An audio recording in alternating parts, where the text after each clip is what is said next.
Dalila chegou no sítio com a barriga de 7 meses e o último dinheiro que tinha. Telhado caindo, mato alto, terra que ninguém quis por 12 anos. Quando a cidade soube, Valdirene, a mulher que mandava em tudo por ali, foi até lá, parou o carro, olhou aquela ruína e riu.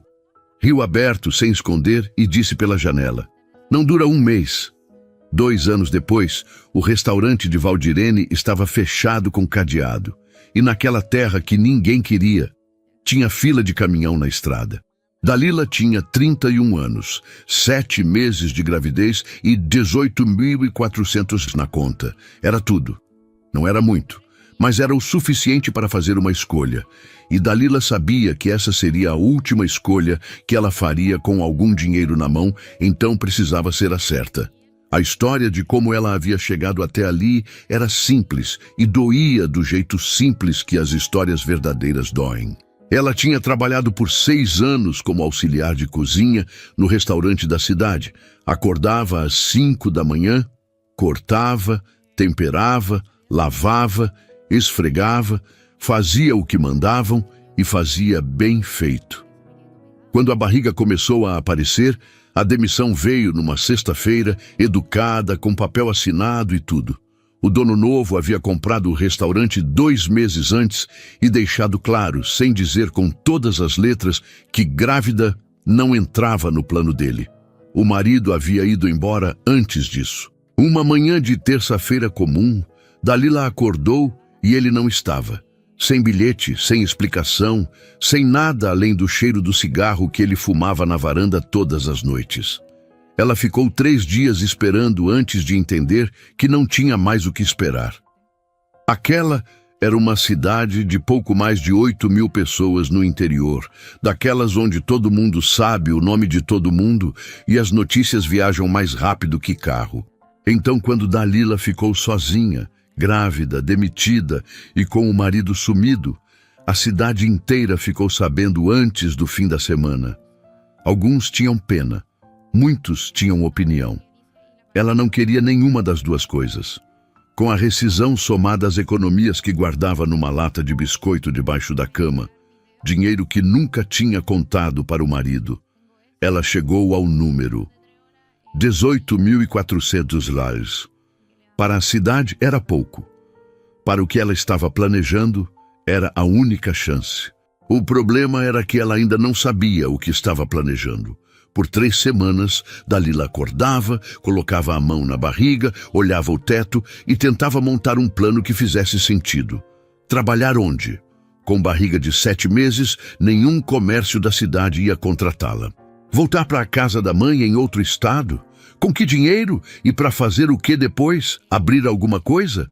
Com menos de 20.000 reais e uma criança chegando em 2 meses? Todo o caminho que ela enxergava tinha uma parede no fim. Foi numa tarde de quinta-feira, voltando a pé do mercado com uma sacola em cada mão e a barriga pesada, que ela parou na frente de um poste. Havia um papel colado com fita adesiva, escrito à mão, com letra de quem não tem pressa. Vende-se sítio 4 alqueires, estrutura antiga, aceita proposta. Tinha um número de telefone embaixo. Dalila ficou parada ali por 20 minutos. As sacolas estavam pesadas, o sol batia na nuca e ela ficou parada assim mesmo, olhando aquele papel como se ele tivesse alguma coisa escondida entre as palavras. Qualquer pessoa que a conhecesse diria que ela estava perdendo o juízo. Ela ligou naquela noite. O sítio havia pertencido a um homem chamado Expedito, morto havia 12 anos, sem herdeiros para cuidar do lugar. O imóvel tinha ficado preso em inventário por anos, até que um sobrinho distante conseguiu regularizar tudo e agora queria se livrar. Dalila pediu para visitar no dia seguinte. O que ela viu na manhã seguinte era exatamente o que o papel dizia. Estrutura antiga. O telhado cedia no meio, o galinheiro estava no chão. O poço estava entupido de folha seca e o mato havia tomado tudo. Canteiros, varanda, o que devia ter sido uma horta havia muito tempo. Ela andou pelo terreno com a barriga pesada e os pés enlameados, passando por baixo de galho, abrindo caminho com o braço. Mas o que fez ela parar, o que fez ela ficar imóvel no meio do mato por um bom tempo, não foi a casa, foi a posição. O sítio ficava a menos de 200 metros da entrada da BR-147, a rodovia que cortava a cidade ao meio, na curva exata onde os caminhões precisavam reduzir. Terreno de quina, visível da estrada dos dois lados, e no trecho inteiro até a cidade seguinte, 46 quilômetros, não havia um único lugar para comer. Nada, só asfalto e capim. Dalila ficou parada olhando para a estrada que dava para ver lá embaixo entre as árvores. Um caminhão passou devagar na curva, exatamente como ela havia imaginado. Ela ofereceu 16 mil reais. O sobrinho aceitou em 2 dias. Quando a notícia correu pela cidade, e correu rápido, como tudo naquela cidade, vieram os comentários, não os discretos, sussurrados, os abertos, ditos na frente, no mercado, no salão de beleza, na farmácia, que a grávida havia perdido o juízo, que ia jogar o dinheiro fora. E com uma criança chegando, comprar uma ruína abandonada era coisa de quem não pensa direito. O mais pesado não veio da rua. Veio de dentro do restaurante.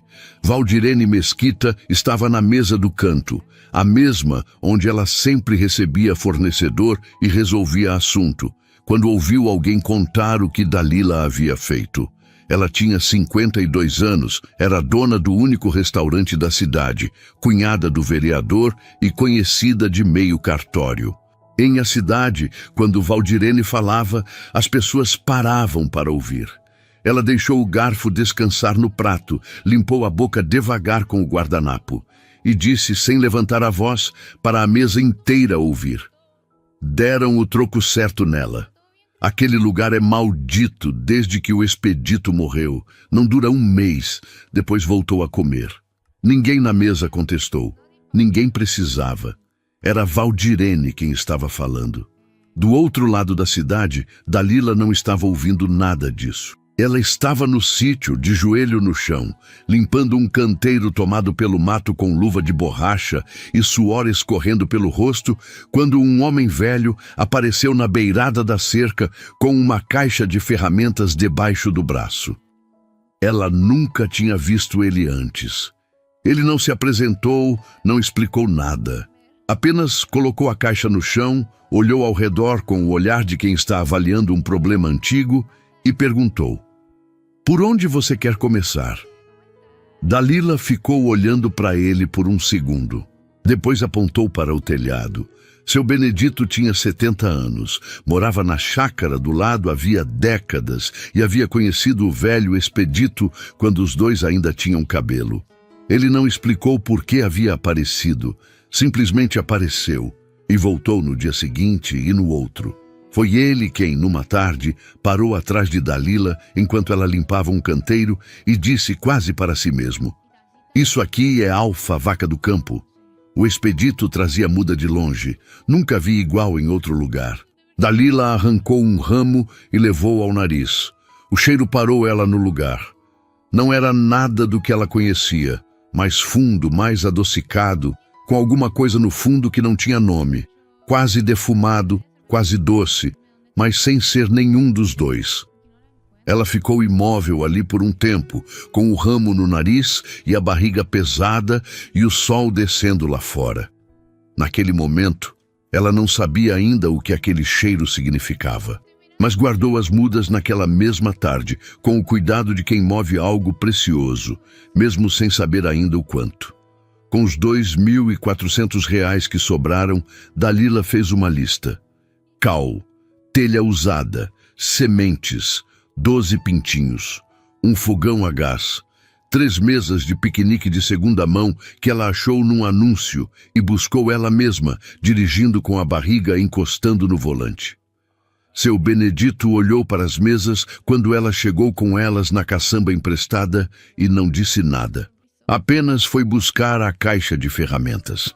Em 2 semanas, os dois haviam tapado o telhado, limpo o poço, levantado uma estrutura de madeira com lona na frente da casa que servia de cobertura para as mesas.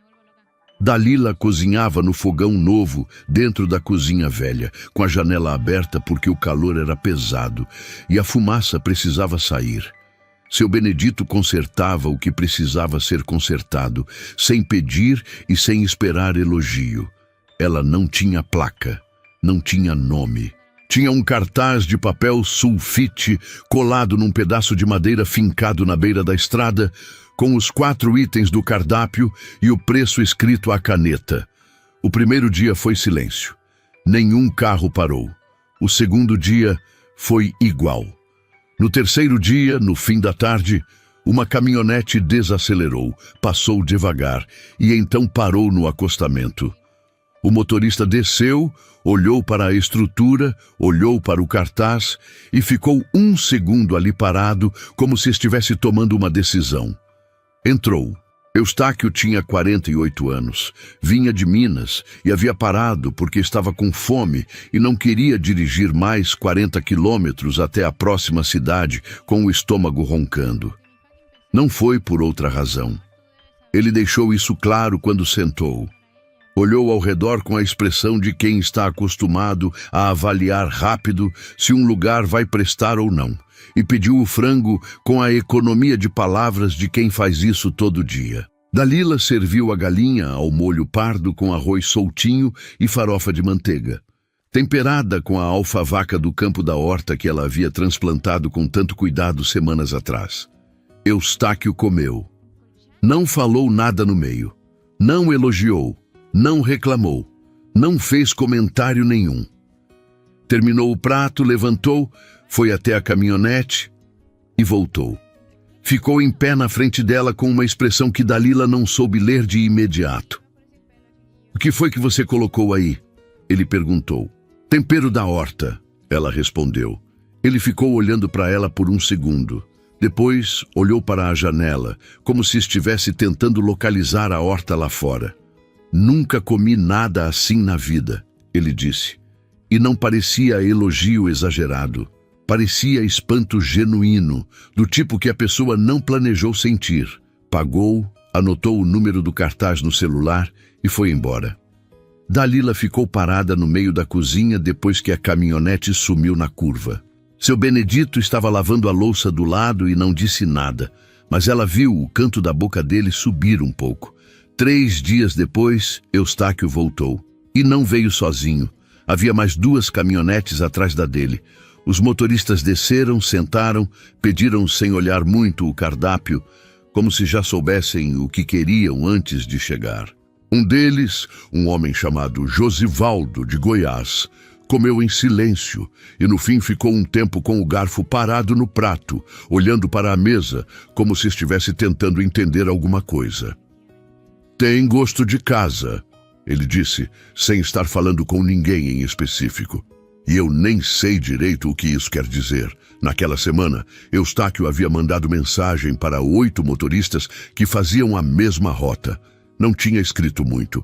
Só: "Para na mulher da curva e pede o frango." Dalila não sabia disso ainda. Ela sabia apenas que, de repente, havia movimento onde antes havia silêncio. Em a cidade, Valdirene soube do movimento pela funcionária que abastecia o carro perto da BR. A mulher tinha chegado animada, contando que havia fila de caminhão na curva do sítio. Valdirene ouviu, dobrou o guardanapo que estava segurando e perguntou com calma: "Fila de quantos?" "Umas 5, 6 caminhonetes." Valdirene não respondeu. Foi até o balcão do próprio restaurante e olhou o salão. 4 mesas ocupadas, movimento normal de sempre. Depois voltou ao que estava fazendo. Mas naquela noite, ela mandou uma conhecida passar pela BR só para olhar. A resposta que voltou foi: 7 caminhões, 2 deles esperando no acostamento porque não havia mesa livre. Valdirene leu a mensagem, colocou o celular virado para baixo na mesa e ficou quieta. Ela não entendia. Uma grávida sozinha numa estrutura de lona, sem nome, sem placa, sem nada, e motorista esperando no acostamento, devia ser preço. Tinha que ser preço. Ela mandou perguntar quanto cobrava. A resposta voltou: mais caro que o dela. Valdirene ficou olhando para o teto por um longo tempo. Naquela mesma semana, Dalila deu à luz Ana numa quinta-feira de dezembro. O parto foi no hospital da cidade, e seu Benedito ficou do lado de fora numa cadeira de plástico por 6 horas, com o chapéu no colo, até a enfermeira abrir a porta e dizer que estava tudo bem. Ele foi o primeiro a segurar Ana depois de Dalila. Aquelas mãos grandes e calejadas, segurando uma coisa pequeníssima, com uma expressão no rosto que ele mesmo não saberia nomear. Enquanto Dalila se recuperava, ele cuidou do sítio sozinho. Regou a horta, deu comida às galinhas, fechou a barraca por 2 semanas e colocou uma folha de papel no cartaz da estrada. Voltamos em janeiro. Obrigada. Um caminhoneiro que passou naquela semana deixou uma caixa de leite condensado encostada no cartaz. Outro deixou um bilhete dentro de um envelope, aguardando. Dalila soube disso quando saiu do hospital. Leu o bilhete na calçada, com Ana no colo, e ficou em silêncio por um tempo. Ela tinha voltado. O lugar estava esperando por ela.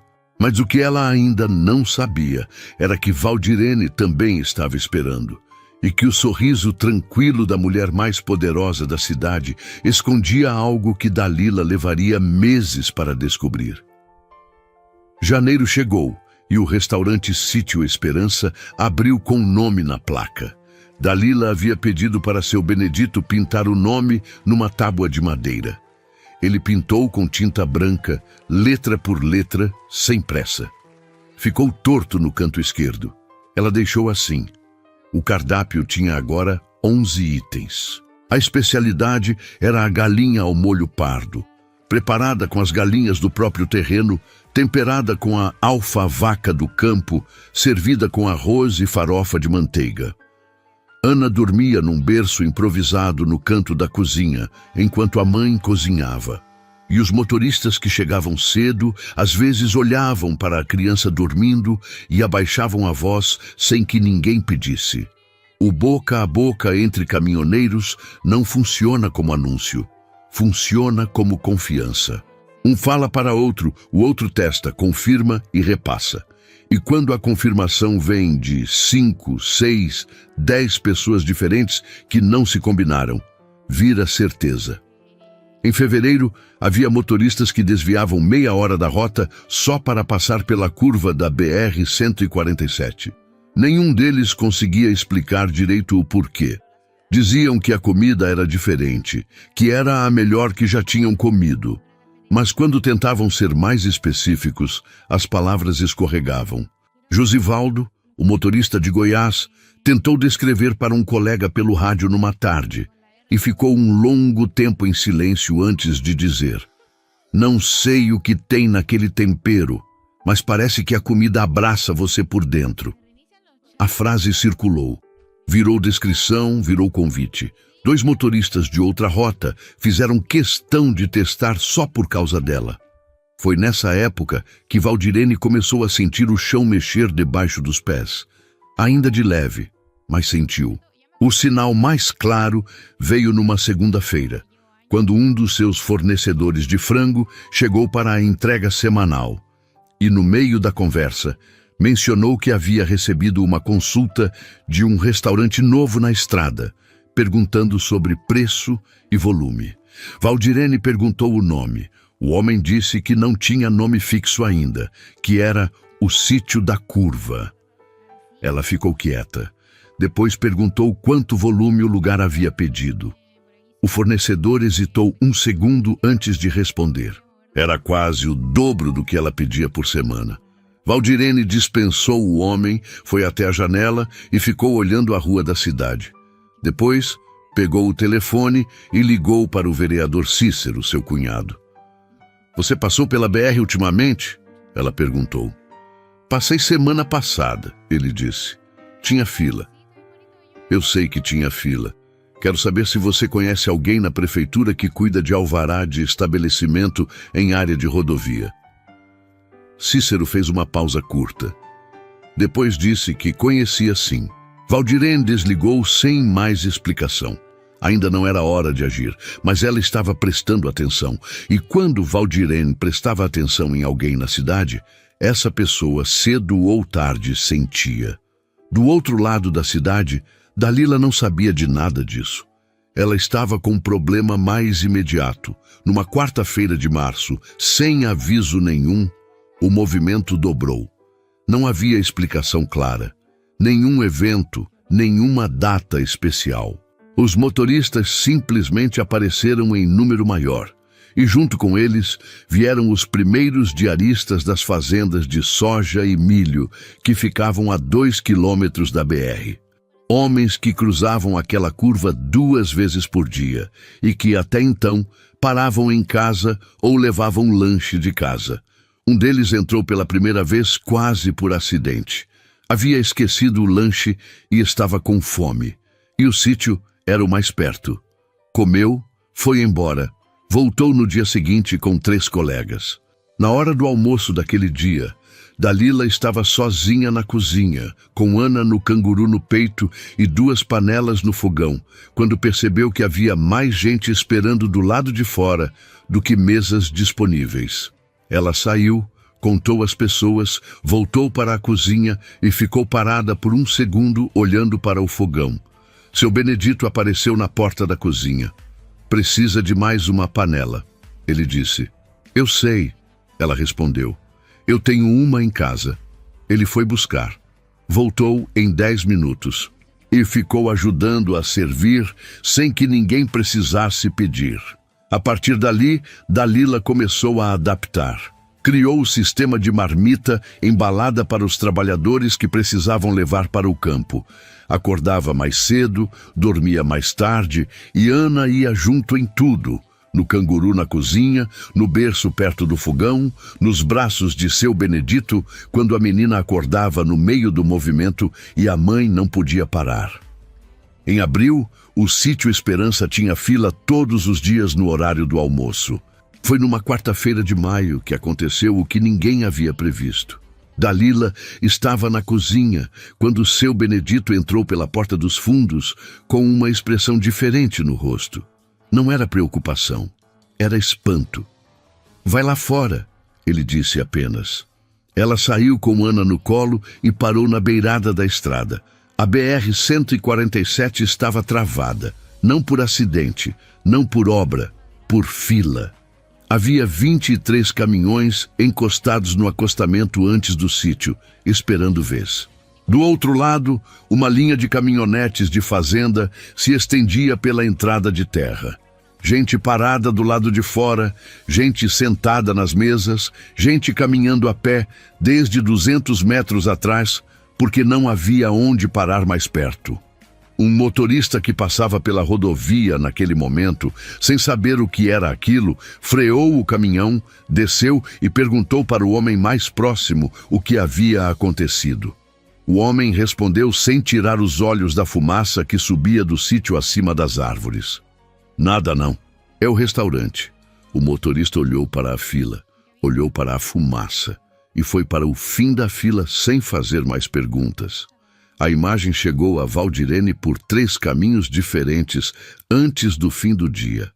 Ela estava no restaurante dela quando o vereador Cícero ligou rindo, achando que ela também iria achar graça.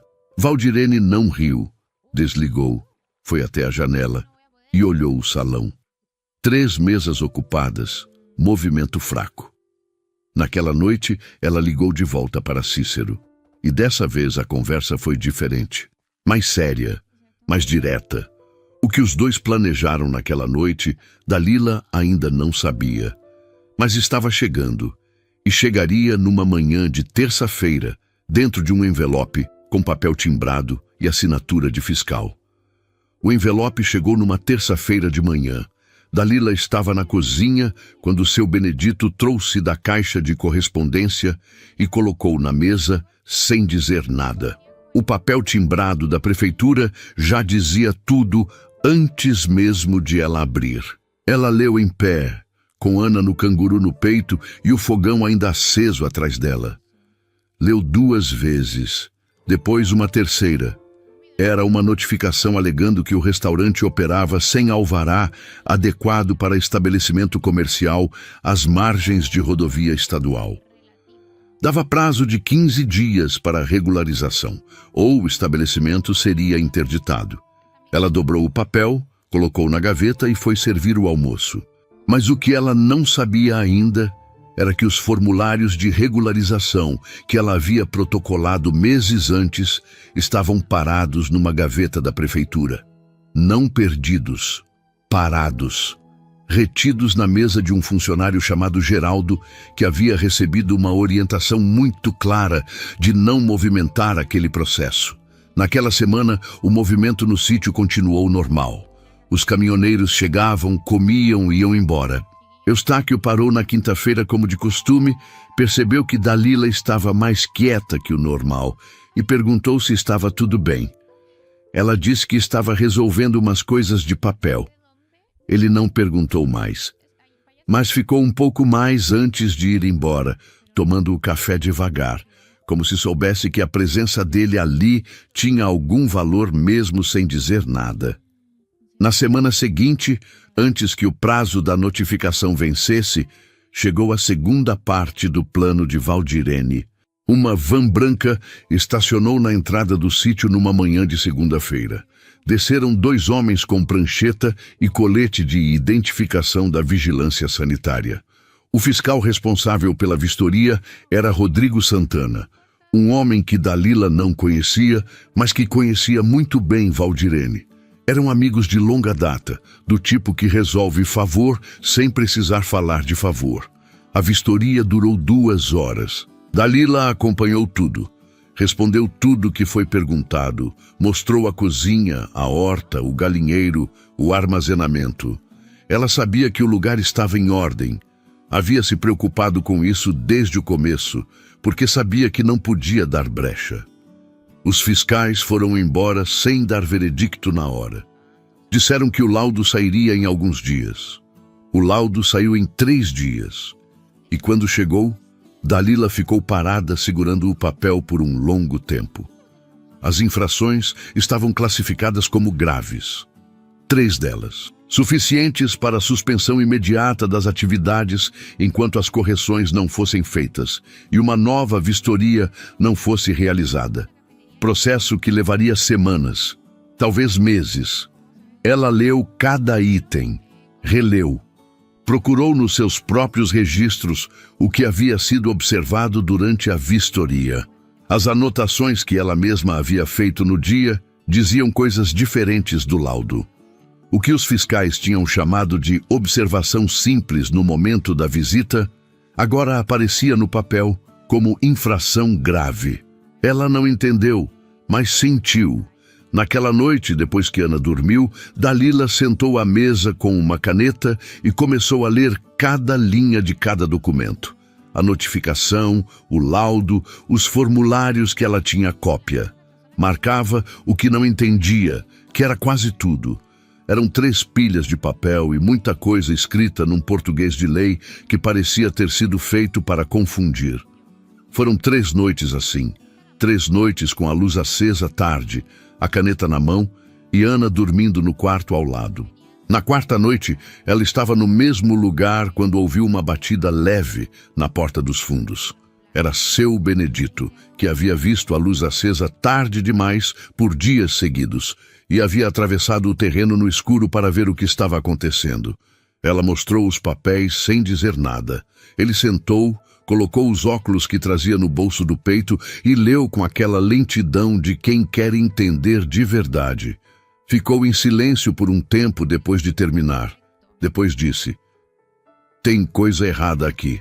Esse laudo não bate com o que eles viram." "Eu sei", ela disse, "mas eu não sei como provar isso." Seu Benedito ficou olhando para os papéis mais um tempo. Depois tirou os óculos, dobrou com cuidado e colocou de volta no bolso. "O filho do expedito virou advogado", ele disse. "Mora na cidade do lado. Eu conheço ele desde menino. Dalila olhou para ele. Você acha que ele ajudaria? Não sei, ele respondeu com honestidade. Mas eu posso ir lá. Enquanto isso, na cidade, Valdirene recebia as notícias com a calma de quem esperava por elas. O fiscal Rodrigo havia confirmado que o laudo estava entregue. O funcionário Geraldo havia garantido que os formulários de Dalila continuavam na gaveta. O vereador Cícero estava fazendo circular entre os comerciantes da cidade um abaixo-assinado, apresentado como uma preocupação com o trânsito na BR-147, mas que na prática pedia a suspensão do funcionamento do restaurante até que toda a documentação fosse regularizada. Muitos assinaram sem ler direito. Era o nome de Cícero no papel. Então, assinaram. Um deles era Tobias, dono do mercadinho da cidade, que assinou achando que era uma petição sobre o trânsito mesmo. Só percebeu o que havia assinado de verdade quando um conhecido lhe contou, alguns dias depois, o que estava acontecendo com o sítio. Tobias ficou com aquilo na consciência, mas não disse nada ainda. Dobrou o desconforto para dentro e foi tocando a vida. Valdirene não sabia que esse detalhe voltaria para ela mais tarde de um jeito que ela não calculou. No sítio, Dalila abriu o restaurante todos os dias. Havia uma segunda notificação chegando. Ela ainda não sabia, mas sentia que estava chegando. O prazo do primeiro documento estava quase vencendo. O laudo da vigilância travava qualquer avanço e os formulários dela seguiam sem resposta na prefeitura. Numa quinta-feira à tarde, Eustáquio chegou para o almoço e encontrou Dalila mais quieta que de costume. Desta vez, ele não perguntou nada. Comeu, pagou e, antes de sair, deixou um envelope em cima da mesa. 27 motoristas me pediram para trazer isso, ele disse. São os pedidos pagos antecipado para amanhã. Ninguém vai deixar esse lugar fechar. Dalila abriu o envelope depois que ele foi embora. Havia dinheiro e um papel dobrado com uma frase escrita à mão por alguém que ela nunca havia visto. A gente volta porque a comida é boa. A gente conta porque você merece. Ela dobrou o papel e guardou no bolso do avental. Não chorou, mas ficou parada por um tempo com a mão no bolso, sentindo o papel dobrado entre os dedos. Naquela noite, seu Benedito ligou de volta com uma resposta. O advogado queria ver os documentos e queria conhecer o lugar pessoalmente antes de decidir qualquer coisa. Fernando Expedito Júnior tinha 50 e poucos anos, escritório pequeno numa cidade a 30 quilômetros da cidade e o jeito quieto de quem aprendeu a ouvir antes de falar. Quando seu Benedito bateu na porta do escritório dele numa manhã de segunda-feira com uma pasta de documentos debaixo do braço, Fernando não fez perguntas imediatas. Pediu que ele sentasse, pediu a pasta. Leu tudo em silêncio, página por página, sem comentar nada no meio. Quando terminou, fechou a pasta devagar e disse que queria conhecer o lugar pessoalmente antes de qualquer decisão. Veio numa quinta-feira. Sentou numa das mesas externas, pediu a galinha ao molho pardo sem olhar muito o cardápio e comeu em silêncio enquanto o olhar passeava pelo terreno, pela horta, pelo galinheiro, pela estrutura que havia sido levantada com cal barata e determinação. Dalila observou ele de dentro da cozinha sem se aproximar. Seu Benedito ficou do lado de fora, consertando uma dobradiça da cerca, mas não estava realmente consertando nada. Fernando terminou o prato. Ficou quieto por um tempo com as mãos em cima da mesa. Então levantou, foi até a beirada da horta e ficou parado olhando para o canteiro de alfavaca do campo no canto. Ficou ali por um tempo longo demais para ser só curiosidade. Dalila saiu da cozinha e foi até ele. Meu pai plantou essa alfavaca, ele disse, sem virar para ela. Ele trouxe a muda de uma viagem que fez antes de eu nascer. Nunca soube de onde. Fez uma pausa. Eu vim aqui algumas vezes quando criança. Depois ele morreu e eu não voltei mais. Os dois ficaram em silêncio por um momento, olhando para a planta que crescia densa e quieta no canteiro. Eu aceito o caso, ele disse. O pagamento acordado foi uma refeição por semana enquanto o processo durasse. Dalila estendeu a mão. Ele apertou. O que Fernando encontrou nos dias seguintes transformou o que parecia burocracia em algo mais sério. Os formulários de regularização de Dalila estavam retidos na mesa do funcionário Geraldo havia meses. Protocolados corretamente, com data e número de registro, mas sem movimentação nenhuma. Fernando foi pessoalmente à prefeitura, pediu acesso ao processo e ficou na frente do balcão até que o funcionário, visivelmente desconfortável, trouxesse a pasta. Os carimbos de entrada estavam lá. O processo nunca havia avançado porque nunca havia sido encaminhado. Depois veio o laudo da vigilância sanitária. Fernando comparou o documento original da vistoria, que Dalila havia pedido cópia no dia, com o laudo final que havia chegado pelo correio.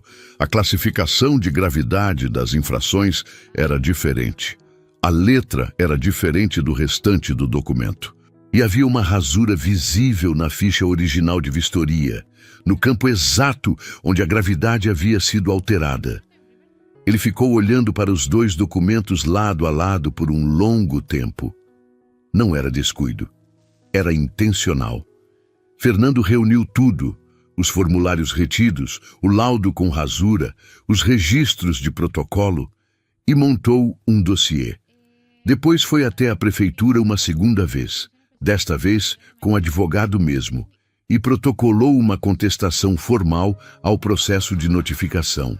A contestação citava a retenção indevida dos formulários como impedimento ilegal à regularização e apontava as inconsistências no laudo da vigilância. A engrenagem começou a se mover. Em a cidade, quando a contestação chegou aos ouvidos certos, o desconforto foi imediato. O vereador Cícero ligou para Valdirene numa tarde e disse que o advogado havia entrado com papel e que as coisas poderiam complicar. Valdirene ouviu em silêncio. Depois perguntou o nome do advogado. Quando Cícero disse o sobrenome, ela ficou quieta por um segundo. Expedito, ela repetiu. O filho do velho. Cresceu, virou advogado. Valdirene desligou sem responder. Ficou parada no balcão do restaurante por um tempo. Ela não havia calculado essa parte. O velho Expedito havia morrido sem herdeiros presentes. Era o que todo mundo sabia na cidade. Que o filho havia voltado pela porta de um escritório de advocacia, defendendo justamente a mulher que havia comprado a terra do pai. Era uma reviravolta que ela não tinha no roteiro.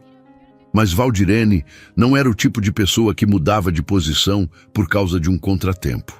Ela ligou para Cícero de volta e disse para segurar o processo na prefeitura pelo maior tempo possível. Os formulários poderiam ser localizados com calma. Cada etapa poderia levar o tempo máximo permitido. A burocracia, usada com paciência, era uma arma silenciosa e eficiente. O que ela não sabia era que Fernando já havia tirado cópia de tudo e que a rasura no laudo da vigilância sanitária era visível demais para ser ignorada por quem soubesse o que estava procurando. No sítio, Dalila abria o restaurante todos os dias. Houve uma semana de pressão intensa. Uma segunda notificação chegou, com prazo mais curto que a primeira, e por 2 dias ela ficou próxima de acreditar que teria que fechar. Foi o pior momento do processo. Ela ficou parada na cozinha às 11 da noite, com a mão no balcão e o fogão apagado, olhando para os papéis espalhados na mesa. Pensou em Valdirene dizendo, não dura 1 mês, com aquela calma de quem já sabe o resultado.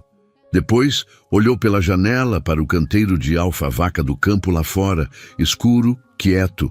Acendeu o fogão. Era o que ela sabia fazer. Na manhã seguinte, Fernando ligou com uma novidade. Tobias, o dono do mercadinho que havia assinado o abaixo-assinado sem ler direito, havia aparecido no escritório dele na véspera pedindo para conversar. O homem estava com aquilo na consciência havia semanas. Quando entendeu de verdade o que havia assinado, e soube que o documento estava sendo usado para pressionar o fechamento do sítio. Não conseguiu continuar em silêncio. Ele queria depor voluntariamente sobre como o abaixo-assinado havia sido apresentado a ele e a outros comerciantes. Queria contar o que havia sido dito, o que havia sido omitido e quem havia feito as abordagens pessoalmente. Fernando ouviu tudo, anotou tudo e no fim disse para Tobias que o depoimento dele poderia mudar o rumo do processo. Poderia revelar algo que até então estava escondido atrás de papel timbrado e assinatura de fiscal.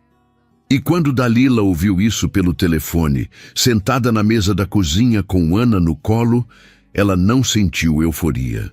Sentiu algo mais fundo e mais sólido que isso. A sensação de que o chão havia parado de se mover debaixo dos pés. Mas a história ainda não havia terminado. Valdirene ainda não sabia o que estava chegando. E o nome dela ainda não havia aparecido em nenhum documento oficial.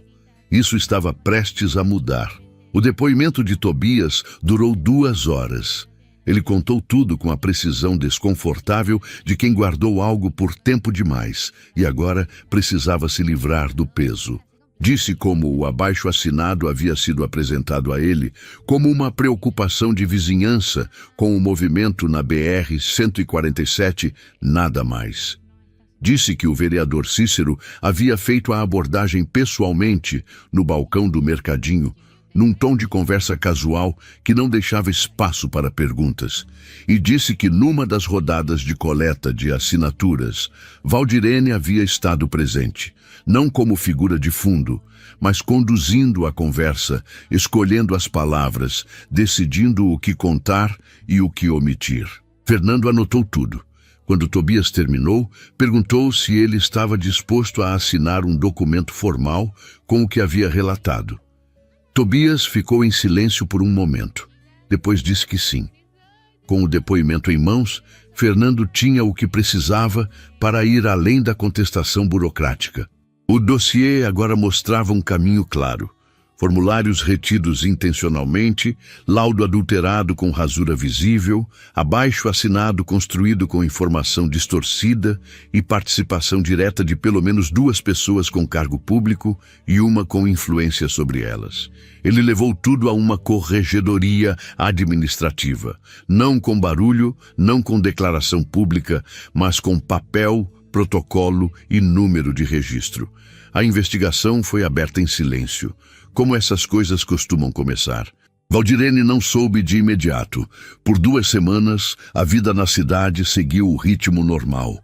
O restaurante dela funcionava com movimento abaixo do que era há 1 ano. O sítio da estrada continuava cheio. Ela via isso de longe e segurava o desconforto com a disciplina de quem está acostumado a controlar o próprio rosto. Então, o fiscal Rodrigo Santana recebeu uma intimação para prestar esclarecimentos sobre o laudo da vistoria do sítio Esperança. Ele ligou para Valdirene imediatamente, voz tensa, dizendo que havia um problema com o processo. Valdirene ouviu, pediu que ele se acalmasse e disse que ia resolver. Desligou, ficou parada por um tempo e então ligou para o vereador Cícero. Cícero não atendeu na primeira chamada, nem na segunda. Quando atendeu na terceira, a voz dele era diferente, mais cuidadosa, mais medida, com o peso de quem já havia consultado alguém antes de pegar o telefone. Disse que o melhor era cada um cuidar da própria situação por hora, que o processo era administrativo e que provavelmente não passaria disso. Valdirene entendeu o recado. Cícero estava se afastando. Ela desligou, foi até a janela do restaurante e ficou olhando a rua por um longo tempo. Pela primeira vez em muitos anos, ela não tinha o próximo passo claro na cabeça. No sítio, a vida continuava com o ritmo que havia se tornado normal. Fila no almoço, marmitas para o campo, seu Benedito na mesa do canto tomando café depois do movimento, Ana engatinhando pelo chão da cozinha com a desenvoltura de quem cresceu entre panelas e vozes graves de caminhoneiro. Dalila sabia que o processo estava avançando, mas Fernando havia sido claro. Podia demorar, podiam surgir obstáculos, e ela não devia contar com resolução rápida. Então, ela fazia o que havia aprendido a fazer desde o começo. Abria o restaurante, cozinhava, servia e não deixava o que estava fora do seu controle consumir o que estava dentro. Foi numa tarde de junho que Fernando ligou com a primeira notícia concreta. A investigação havia encontrado, além da rasura no laudo, um registro interno da vigilância sanitária, mostrando que a classificação original das infrações era leve, exatamente como Dalila havia anotado no dia da vistoria.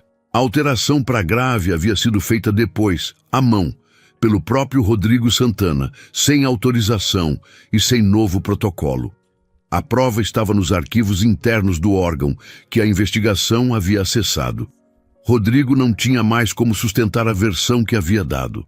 2 semanas depois, o vereador Cícero foi notificado formalmente sobre o processo de apuração de improbidade administrativa relacionado à retenção indevida dos formulários de Dalila. O funcionário Geraldo foi afastado preventivamente do cargo enquanto a apuração corria. Em A Cidade, a notícia correu, como sempre corriam as notícias naquela cidade, antes de qualquer documento ser publicado. As pessoas comentavam em voz baixa no mercado, na farmácia, no salão, alguns com surpresa genuína, outros com aquele ar de quem sabia há muito tempo que aquilo ia acontecer um dia e estava só esperando. O nome de Valdirene ainda não havia aparecido em nenhum papel oficial. Mas o depoimento de Tobias estava no dossiê, e o dossiê estava com a corregedoria, e essas coisas têm o hábito de vir à superfície quando menos se espera. Veio numa manhã de julho. O relatório final da apuração foi publicado no Diário Oficial do município, um documento de linguagem seca e técnica que listava os fatos apurados, as responsabilidades identificadas e as providências tomadas. O fiscal Rodrigo Santana havia sido demitido e respondia processo por falsidade em documento público. O funcionário Geraldo havia sido exonerado. O vereador Cícero Melo perdia o mandato por improbidade administrativa. E no corpo do relatório, num parágrafo que descrevia a organização do abaixo-assinado e as abordagens feitas aos comerciantes, o nome de Valdirene Mesquita aparecia. Não como indiciada, não como ré, mas como participante identificada do esquema de pressão, com descrição detalhada do seu envolvimento direto em pelo menos uma das abordagens documentadas por Tobias. O relatório era público, qualquer pessoa com acesso ao diário oficial podia ler, e na cidade, todo fornecedor, todo comerciante, todo cliente leu. Fernando ligou para Dalila assim que o documento foi publicado. Leu o trecho com o nome de Valdirene em voz alta pelo telefone.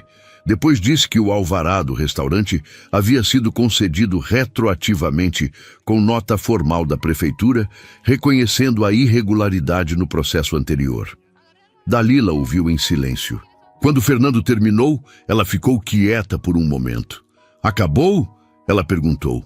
A parte legal, sim, ele disse. Ela agradeceu, desligou e foi para o quintal. Ficou parada no meio do terreiro, com as galinhas circulando em volta, olhando para a horta, para a placa torta com o nome do restaurante, para a estrada que dava para ver lá embaixo entre as árvores. Não sentiu euforia. Sentiu algo mais parecido com silêncio. O tipo de silêncio que vem depois que um barulho, que você já nem percebia mais, ter parado. O que viria a seguir, ela ainda não sabia, mas sentia que o chão embaixo dos pés estava firme de um jeito que não estava havia muito tempo. E do outro lado da cidade, Valdirene estava prestes a descobrir o que acontece quando o chão some debaixo de quem sempre achou que controlava tudo. A queda de Valdirene não veio em forma de cena dramática. Veio devagar, como água que vai emboçando o chão sem fazer barulho. Até o dia em que você olha e percebe que o chão sumiu. A primeira coisa que ela perdeu foi o fornecedor de carne. Numa manhã de agosto, a caminhonete do homem que havia abastecido o restaurante dela por anos passou pela rua principal da cidade sem parar. Ela ligou. Ele atendeu com o desconforto de quem já havia ensaiado o que ia dizer. Explicou, sem olhar nos olhos pelo telefone, que havia fechado o contrato com um restaurante na estrada porque o volume pedido era maior e o pagamento era mais pontual. Valdirene desligou sem responder. Nos dias seguintes, pequenas coisas foram mudando. Uma família que havia comido no restaurante dela toda semana durante anos entrou, pediu o cardápio, olhou os preços e um dos filhos disse em voz alta que no sítio da estrada era mais barato e muito melhor. A mãe fez o menino calar a boca, mas pagou a conta e não voltou. Um comerciante que sempre a cumprimentava na rua começou a atravessar o lado oposto da calçada quando a via de longe. Um fornecedor de hortifruti ligou dizendo que não conseguiria mais atender a entrega semanal, sem dar explicação, sem propor alternativa. Cada coisa, sozinha, era pequena. Juntas, eram o retrato de uma cidade que havia relido o relatório publicado no Diário Oficial e tirado as próprias conclusões. Valdirene ficava atrás do caixa vendo tudo isso com a mesma calma de sempre. Mas era uma calma diferente agora, não a de quem controla, mas a de quem não tem mais para onde redirecionar o controle. Em outubro, ela colocou o restaurante à venda. O anúncio foi escrito à mão num papel e colado no mesmo poste onde Dalila havia visto o anúncio do Sítio Esperança 2 anos antes. Nenhum comprador apareceu até o fim do ano. Em novembro, Valdirene deixou a cidade e foi morar com uma irmã em outra cidade. O restaurante ficou fechado com cadeado, as cadeiras empilhadas atrás do vidro que foi ficando empoeirado semana a semana. Ninguém na cidade falou muito sobre isso. Não havia necessidade. Em agosto, antes de tudo isso se completar, Henrique apareceu. Chegou bronzeado, de mochila, com o sorriso de quem praticou no espelho. Disse que havia precisado de um tempo, que estava bem agora, que queria conhecer a filha. Dalila o recebeu do lado de fora do restaurante. Ela não o chamou para dentro, não o convidou para sentar.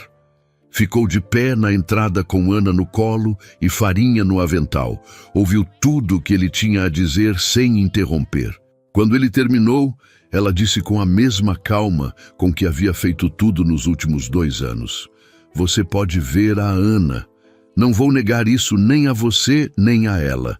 Mas o casamento acabou naquela manhã de terça-feira, e eu não preciso de mais nada de você para saber disso.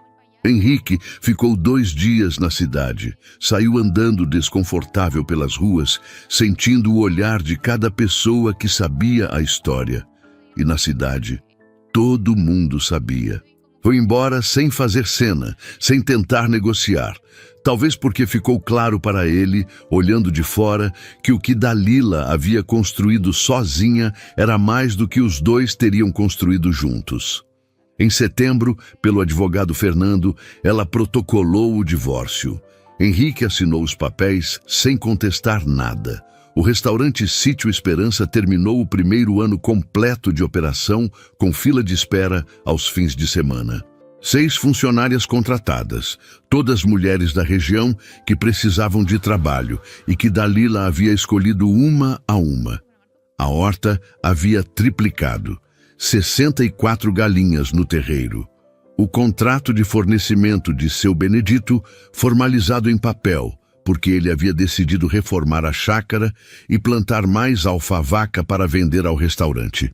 Fernando tornou-se sócio minoritário, cuidando da parte jurídica e administrativa. Eustáquio continuava parando toda semana, trazendo motoristas novatos na rota, como se fosse obrigação pessoal dele apresentar o lugar para quem ainda não conhecia. Tobias, do mercadinho, passou a fornecer parte dos secos do restaurante a preço justo. Uma forma silenciosa de acertar as contas com a própria consciência, sem precisar de discurso.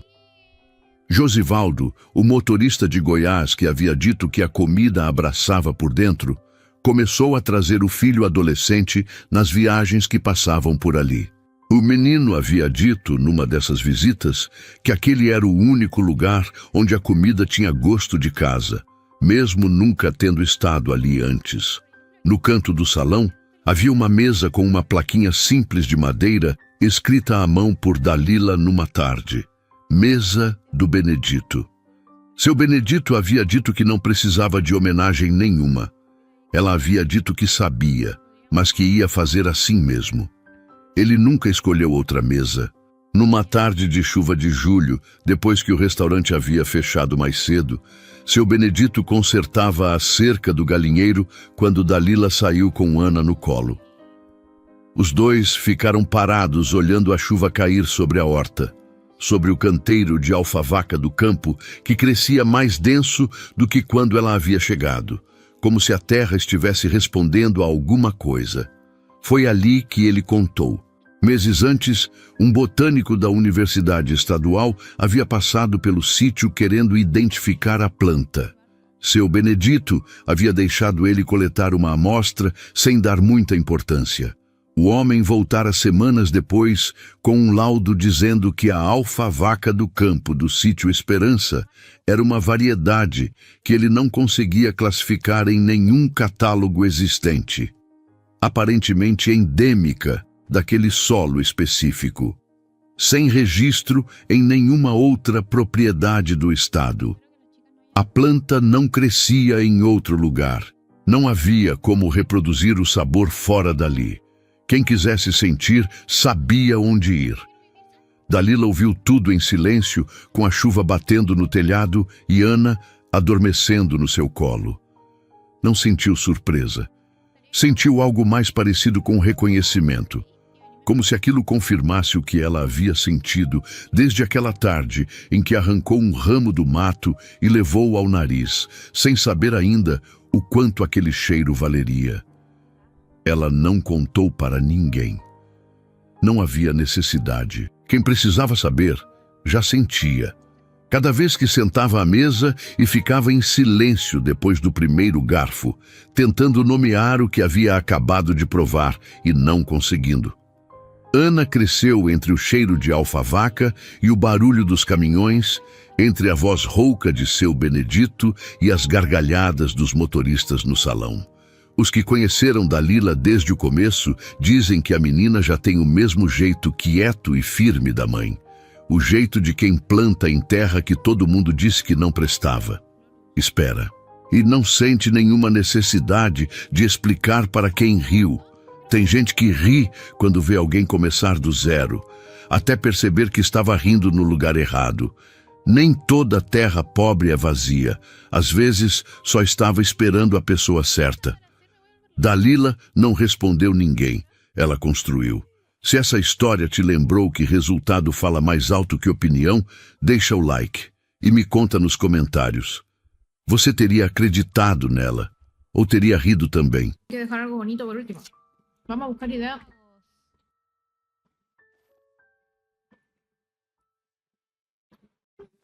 Breakfast, happy from here in Hollywood. Propiedad futura casita de Martu. Voy a ir a marcar mi territorio, Martu, porque si no ya...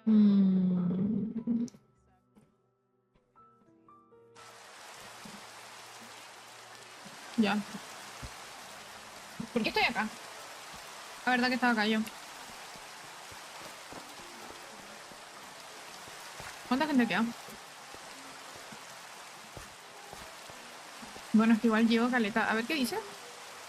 Pero un arquitecto no sabe ciudad. Wow. La me da pega si hacer todo esto. Bueno, parece que las misiones diarias hoy día no las vamos a hacer. ¿Por qué? Porque no sé cómo se hacen. No sé dónde se hacen, así que hoy día no las vamos a hacer. Hoy día nuestra misión va a ser dejar nuestra casa bonita. Decente. Bonita es un lujo, ¿ok? Y que lo vamos a dejar decente.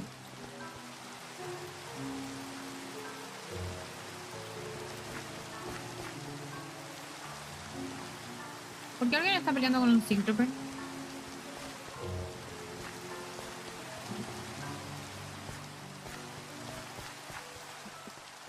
Y verdad que ahora podemos picar como imbéciles porque no estamos en el modpack de terror. Construye un castillo. Mira, mira. Yo, como, mira mi skin. Soy Kobeni. Kobeni skin trabajadora. Ay.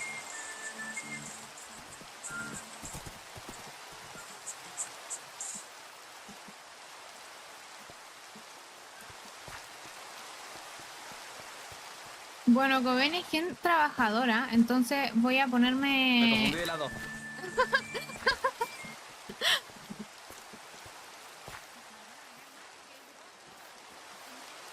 Voy a... Au.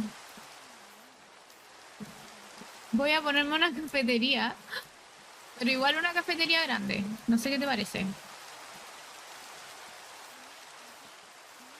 Pero primero quiero tener mi humilde casita. Y a raíz de esta casita hacer la cafetería.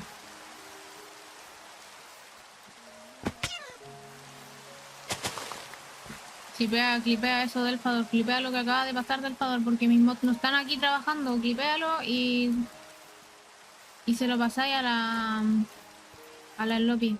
Aquí hay que trabajar.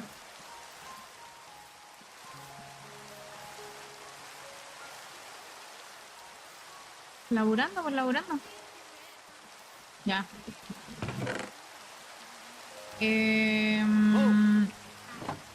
Ah, qué susto. ¿Qué pasó? No, no te lo puedo creer. Ya, a ver. No veo nada. ¿Tienes antorchas? Antorcha, sí. Ponme, por favor. Ahora. Uf, a ver, está complicado. Perdón. Por acá estoy haciendo un... Por aquí, por aquí. ¿Sale por ahí? Sí, sí. Ah, ok, ok. ¿Y eso? ¿No eras tímida? ¿Me ayudas? Sí, pero si viene alguien con caballo a asustarme y que después más encima se cae un hoyo, no sé. No sé quién pasa más vergüenza. Calla, calla. Ya, ahí se puede. Era parte, es parte del show. Claro, Espérame. parte del streaming. Dios. Pero... ¿De qué te ríes? Nada, no, yo, ¿quién se está riendo? Muchas gracias, viajera. Me has salvado. Adiós, adiós. Porque te voy a dar una recompensa. Dime... Bueno... No tengo nada, pero... No importa, no importa. Mira, Toma, yo te te voy a regalo dar una una recompensa, mira. Toma, Toma, te di una montura.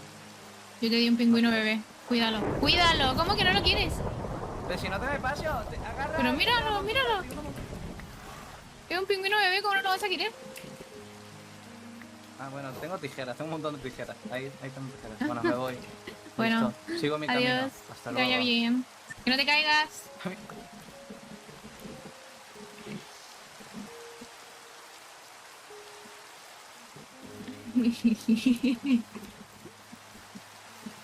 Y bueno, hay gente...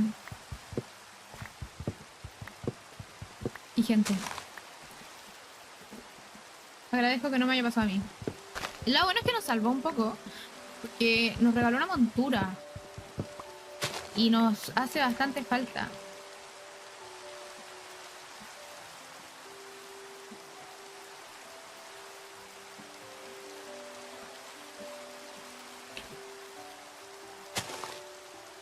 Por si acaso.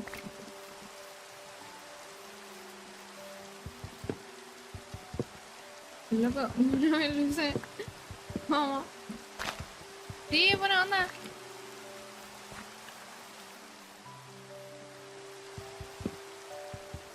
¿Qué es eso? ¿Por qué está montada en una... The fuck?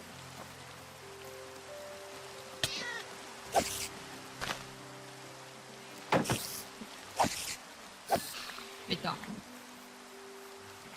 Hola. Dale. Dale.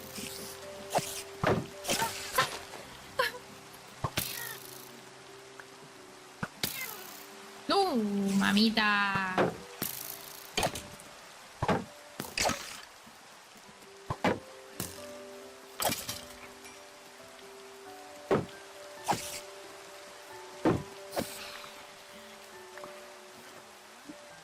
¿Tengo comida?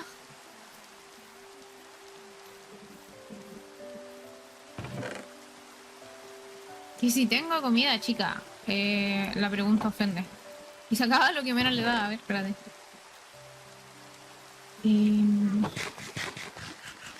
¿Estarán viviendo ya?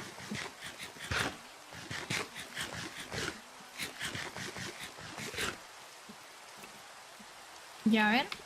Nuestra casa va a ser por aquí, entonces. Bancan chat. Porque igual la gente se dispersó caleta.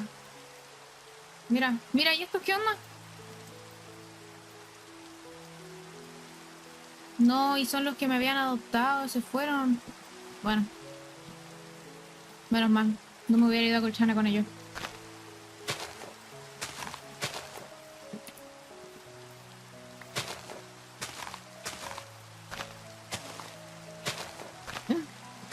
Es que uno tiene que encontrar el spot perfecto, eso es lo que pasa.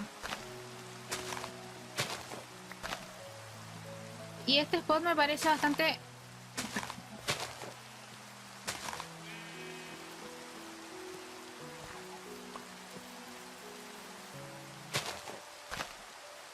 Es que la idea es que sea una cafetería que quede como en un lugar místico, y esto me parece bastante místico. Quiero ver el color de esta madera. Es moradita. Podría ser una cafetería morada. Pero no era la Xiaomi, que en paz descanse porque ya no se stream.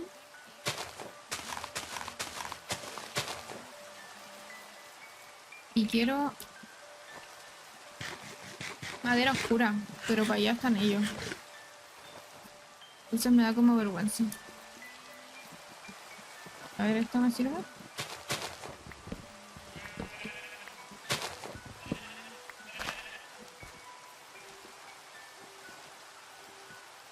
Ah, pero es tronco normal, pues yo quiero el otro que es oscuro. ¿Esto será tronco normal? Ah, no, este es de jungla, este es como naranja, ¿no? Este es más feo, a ver. No, este es el que quiero. Voy a deforestar.